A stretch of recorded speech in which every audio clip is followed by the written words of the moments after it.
ഇന്നൊരു പഞ്ചറൊട്ടിക്കൽ ഡേറ്റിങ്ങിന് പോവാണ് കേട്ടോ. അവൻ്റെ മുഖം കാണാൻ രസമില്ല എന്ന് പറഞ്ഞിട്ടാണ് ഈ തിരിഞ്ഞ് നിൽക്കുന്നത്. ആദ്യം തന്നെ ഞങ്ങൾ പോയി ഒന്ന് കാറ്റടിച്ചു. കാരണം അങ്ങ് ഒട്ടിപ്പിടിച്ച് നിന്നതിനെ ഒന്ന് ഉയർത്തി എഴുന്നേൽപ്പിക്കണമല്ലോ. അങ്ങനെ കാറ്റടിച്ചിട്ട് നേരെ ഞങ്ങൾ ടയറിൻ്റെ കടയിലോട്ട് പോവാണ് കേട്ടോ. അതിൻ്റെ ഇടയിലൊന്ന് റൊമാൻറ്റിക് വീഡിയോസൊക്കെ എടുക്കാമെന്ന് വിചാരിച്ചിട്ടോ. അങ്ങനെയാണ് കൈയൊക്കെ പിടിച്ചിട്ടുള്ളത്. പക്ഷേ വീഡിയോ ഫ്ലോപ്പായി എന്തായാലും. ടയർ ഇന്നലെ ചേഞ്ച് ആക്കിയതേ ഉള്ളൂ കേട്ടോ. എന്നാലും ഇന്നത്തേക്ക് അത് പഞ്ചറായി കിടക്കുന്നുണ്ട്. എന്താണെന്നറിയില്ല. അങ്ങനെ ഞങ്ങളിത് ടയറിൻ്റെ കടയിലെത്തി. അങ്ങനെ ആ ബയ്യ ടയർ ചെക്ക് ചെയ്യാൻ തുടങ്ങി കേട്ടോ. ആ ബയ്യ ഫുള്ള് ചെക്ക് ചെയ്തിട്ടും ഒരു പ്രശ്നം കണ്ടെത്താനായിട്ടില്ല.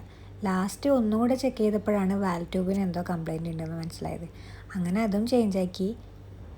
ജോലിക്ക് കയറിയതിന് പിന്നെ ഡേറ്റിങ്ങിനൊന്നും പോകാനുള്ള ടൈമില്ല. ഇതുപോലുള്ള എന്തെങ്കിലുമൊക്കെ ആവശ്യങ്ങൾക്ക് വേണ്ടിയിട്ട് മാത്രമാണ് പുറത്തിറങ്ങാറുള്ളത്. അങ്ങനെ വണ്ടിക്ക് സെറ്റാക്കിയിട്ട് കുട്ടപ്പനാക്കി നമ്മളൊരു നല്ലൊരു പാട്ടൊക്കെ കേട്ട് അടിച്ച് പൊളിച്ചിട്ടാണ് കേട്ടോ പോയത്.